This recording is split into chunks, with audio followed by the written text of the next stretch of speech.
Matrimonial സൈറ്റുകൾ ജീവിതം തകർത്ത കുറേ കേസുകൾ എനിക്ക് വന്നു. അപ്പോൾ നിങ്ങളോട് അത് ഷെയർ ചെയ്യുക തന്നെ വേണമെന്ന് എനിക്ക് പല പ്രാവശ്യവും ആലോചിച്ചതിന് ശേഷമാണ് ഇങ്ങനെ ഒരു വീഡിയോ ചെയ്യുന്നത്. ശരിക്കും നിങ്ങൾ വിചാരിക്കുന്ന പോലെ മാട്രിമോണിയൽ സൈറ്റിൽ ഓരോരുത്തർ അവരവരുടെ ഡേറ്റ കൊടുക്കുന്നത് 100% റൈറ്റ് ആയിരിക്കത്തില്ല. മിക്കവാറും അത് കളവുകൾ കൊടുക്കാനും അല്ലെങ്കിൽ അതിൻ്റെ ഒരു ആധികാരികത അല്ലെങ്കിൽ അതിൻ്റെ ഒരു അവകാശമൊന്നും ഒരിക്കലും ഒരു മാട്രിമോണിയൽ സൈറ്റ് എടുക്കത്തുമില്ല.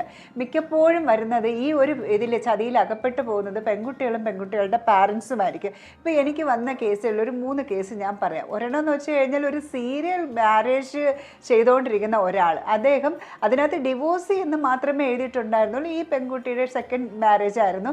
അപ്പോൾ ഇവള് ഡിവോഴ്സ് ചെയ്യല്ലേ, ഞാനും ഡിവോഴ്സ് ചെയ്തതല്ലേ എന്നുള്ള കാര്യത്തിൽ അവൾ ആ മാരേജിന് വേണ്ടിയിട്ട് സമ്മതിച്ചു. പക്ഷേ ആക്ച്വലി അയാൾ ഓൾറെഡി ഒരു 3 മാരേജ് കഴിഞ്ഞിട്ടുള്ള ആളായിരുന്നു. ഇവളുടെ 4ാമത്തേതായിരുന്നു ഇവളുടെ മാരേജ് എന്ന് പറയുന്നത്. പക്ഷെ അവരതെല്ലാം മറച്ചു വെച്ചു. അവർ പറഞ്ഞതെന്ന് വെച്ചാൽ ഒരു മാരേജ് നേരത്തെ നടത്തിയിട്ടുള്ളൂ, പറഞ്ഞതെല്ലാം ഇവർക്ക് കൺവിൻസിങ്ങും ആയിരുന്നു എന്നുള്ള കാര്യങ്ങൾ പറഞ്ഞു. പക്ഷെ ഇവരെ കുറ്റപ്പെടുത്താനും പറ്റില്ല. ഇവർ 100% അവർ പറയുന്ന കാര്യങ്ങൾ അങ്ങ് വിശ്വസിക്കുകയാണ് ചെയ്യുന്നത്. വേറൊരു കേസ് എന്ന് വെച്ച് കഴിഞ്ഞാൽ ഡോക്ടറാണ് എൻ്റെ കക്ഷി വന്നിട്ട് അതിലെഴുതിയിരിക്കുന്ന എഡ്യൂക്കേഷണൽ ക്വാളിഫിക്കേഷൻസ് എന്നൊക്കെ പറയുന്നത് വളരെ ഹൈ ആയിരുന്നു, ഇൻകമും വളരെ ഹൈ ആയിരുന്നു, നല്ലൊരു ജോബ് പ്രൊഫൈലൊക്കെയാണ് എഴുതിയിരുന്നത്. അപ്പോഴേക്കും എൻ്റെ ഈ കേസ് വന്ന സമയത്ത് ഞാൻ ചോദിച്ചു, നിങ്ങൾ എന്തുകൊണ്ട് സർട്ടിഫിക്കറ്റ് ചോദിച്ചില്ല? അല്ലെങ്കിൽ നിങ്ങൾ പറയുന്നല്ലോ ഇതിപ്പോൾ ഇതിനകത്ത് മാട്രിമോണിയൽ സൈറ്റിൽ ഇങ്ങനെയായിരുന്നു എഴുതിയിരുന്നത്, അതിന് ഞങ്ങൾ വിശ്വസിച്ച ആൾ പഠിച്ചിട്ടുള്ള ആളാണ്, എഡ്യൂക്കേഷനുള്ള ആളാണെന്ന്.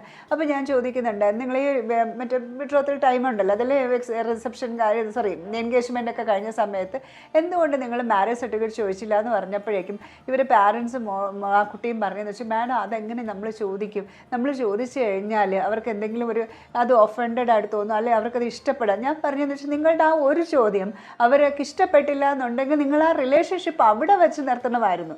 അതല്ലാതെ നിങ്ങളുടെ ലൈഫ് ലോങ് ഉള്ളൊരു ജീവിതത്തിൽ ഒരൊറ്റ ചോദ്യം, നിങ്ങൾ എവിടെയാണ് പഠിച്ചത്, ഏത് യൂണിവേഴ്സിറ്റിയിലായിരുന്നു, അല്ലെങ്കിൽ മിനിമം അവരുമായിട്ടുള്ള ഒരു സംസാരത്തിനിടയിൽ ഏത് കോളേജാണ്, അല്ലെങ്കിൽ കോളേജ് ഗ്രൂപ്പിൽ നടന്ന കാര്യങ്ങൾ, അവർ കോൺവെർസേഷൻസ്, കൂടെ പഠിച്ച പിള്ളേരെ കുറിച്ച് ഒക്കെ അവർ സംസാരിച്ചിട്ടുണ്ടാവും. ഇതിപ്പം ഡിവോഴ്സ് കേസ് നടന്നുകൊണ്ടിരിക്കുകയാണ്. പക്ഷേ അതിനകത്തെന്ന് വെച്ച് കഴിഞ്ഞാൽ ഇയാൾക്ക് ഒറ്റ എഡ്യൂക്കേഷനില്ല, ഇവൾ ഡോക്ടറുമാണ്, മിടുക്കിയായിട്ട് പഠിച്ചുകൊണ്ടിരുന്ന ഒരു കുട്ടിയാണ്, ചതിയിലൂടെയാണ് കല്യാണം കഴിച്ചത്.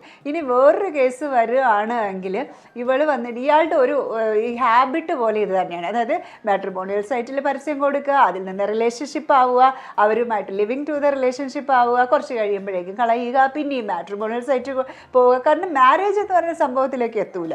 ഒരു ഡേറ്റിംഗ് സൈറ്റ് പോലെ മാട്രിമോണിയൽ സൈറ്റ് യൂസ് ചെയ്യും. അപ്പോൾ മാട്രിമോണിയൽ സൈറ്റിൽ ഇടുമ്പോഴേക്കും എല്ലാവരും വിചാരിക്കുന്നത് വെച്ചാൽ അയാൾ സീരിയസ് ആയിട്ട് ഒരു ലൈഫ് പാർട്ണർ നോക്കുന്നു, അതായത് ഒരു ഭാര്യ, ഒരു വധുവിന് ആവശ്യമുണ്ട് എന്ന്. മറ്റേ ഡേറ്റിംഗ് ആപ്പിലല്ലേ നമ്മൾ സാധാരണ അതൊരു വെറുതെ ഒരു കാഷ്വൽ റിലേഷൻഷിപ്പ് ആയിരിക്കും എന്ന് വെച്ചിരിക്കും. മാട്രിമോണിയൽ സൈറ്റിൽ സ്വാഭാവികമായിട്ട് എല്ലാവരും വിചാരിക്കുന്നത് വെച്ച് കഴിഞ്ഞാൽ സീരിയസ് റിലേഷൻഷിപ്പ് ആയിരിക്കും എന്ന് പറഞ്ഞിട്ട് ഈ പെൺകുട്ടികൾ അതിലോട്ട് വീഴുകയും ചെയ്യും. ഇങ്ങനെ വന്നിട്ട് ഇത് ഞാൻ പറഞ്ഞു പോയത് 3 ആണെങ്കിലും എനിക്കിങ്ങനെ റെഗുലറായിട്ട് വന്നുകൊണ്ടിരിക്കുകയാണ്. ഒരു കാര്യമെന്ന് വെച്ച് കഴിഞ്ഞാൽ നമുക്ക് കോടതിയിൽ പോയി കഴിഞ്ഞാൽ ഇതൊന്നും തെളിയിക്കാനും പറ്റില്ല. ഇവർ പറയും, ഞാൻ നേരത്തെ പറഞ്ഞിട്ടുള്ളതാണ്, എനിക്ക് ഇത്രയും എഡ്യൂക്കേഷൻ ഉണ്ട്, അല്ലെങ്കിൽ ഇത്രയേ ഉള്ളൂ എന്ന് ഞാൻ നേരത്തെ പറഞ്ഞിട്ടുള്ളതാണെന്ന് കോർട്ടിൽ പറയുകയും ചെയ്യും. ഒരിക്കലും ഒരു സൈറ്റുകാരും അവരുടെ ആ ഡീറ്റെയിൽസ് നമുക്ക് തരത്തുമില്ല. ചോദിച്ചു കഴിഞ്ഞാൽ തരത്തിൽ ഓൾറെഡി ആ അക്കൗണ്ട് ക്ലോസ്ഡ് ആയിട്ടുണ്ടാവും. അല്ലാതെ അതിൻ്റെ ഒരു റെസ്പോൺസിബിലിറ്റി ഒരു മാട്രിമോണിയൽ സൈറ്റിലും അവർ എടുക്കത്തില്ല. അപ്പം നിങ്ങൾ മനസ്സിലാക്കേണ്ടതെന്ന് വെച്ചാൽ മാട്രിമോണിയൽ സൈറ്റ് വഴി ഒരു പ്രപ്പോസലാണ് എങ്കിൽ ദയവ് ചെയ്ത് നിങ്ങളത് അന്വേഷിക്കുക. ബിടെക് ആണെന്നുണ്ട് എഴുതിയിട്ടുണ്ടെങ്കിൽ ബിടെക് പാസ്സായിട്ടുണ്ടോ അതോ ആ കോളേജിൽ മാത്രമേ പോയിട്ടുള്ളൂ, നിങ്ങൾ ചോദിക്കുന്നതിന് ഒരു കുഴപ്പമില്ല കേട്ടോ. അതിന് റിലേഷൻഷിപ്പ് എന്ന് പറയുന്നത്, ഒരു മാരേജ് എന്ന് പറഞ്ഞാൽ ഒരു ഫോർ പ്രോമിസ് ആയിട്ട് അത് ലൈഫ് ലോങ് എൻഡ് ചെയ്യണമെന്നുണ്ട് എങ്കിൽ നിങ്ങളുടെ ആ ചോദ്യം എന്ന് പറയുന്നത് വളരെ പ്രസക്തിയുള്ള ചോദ്യമാണ്. അങ്ങനെ ഒരു ചോദ്യത്തിൽ അവർക്ക് ഇഷ്ടപ്പെടുന്നില്ല എന്നുണ്ടെങ്കിൽ അത് ബന്ധം വേണ്ട എന്ന് വയ്ക്കുക. പക്ഷേ നിങ്ങൾ ആ കാര്യങ്ങൾ വളരെ വ്യക്തമായിട്ട് മനസ്സിലാക്കുക. പണ്ട് എൻ്റെയൊക്കെ ചെറുപ്പകാലത്ത് ഈ മാട്രിമോണിയൽ സൈറ്റിൽ നമ്മൾ ബ്രോക്കേഴ്സ് ആയിരുന്നു. അവർ ഈ നാട്ടിലൊക്കെ എന്നെ അന്വേഷിച്ച് നടന്ന് അപ്പുറത്തെ വീട്ടിൽ ഇപ്പുറത്തെ വീട്ടിൽ പഠിച്ചെടുത്ത് ഒക്കെ അന്വേഷിക്കുമ്പോൾ അതിന് ഒരു കറക്റ്റായിട്ടുള്ള ഒരു ആൻസർ ഈ ചെക്കനെ കുറിച്ചോ അല്ലെങ്കിൽ പെണ്ണിൻ്റെ കൊച്ചിനെ കിട്ടും. ഇപ്പം മാട്രിമോണിയൽ സൈറ്റിൽ എന്തൊക്കെ അവർ എഴുതി വെച്ചിരിക്കണോ അത് തന്നെ നമ്മളങ്ങ് കണ്ണടച്ച് വിശ്വസിക്കും. ഇതൊരു വലിയ ചതിയാണ്, നിങ്ങൾ സൂക്ഷിക്കുക.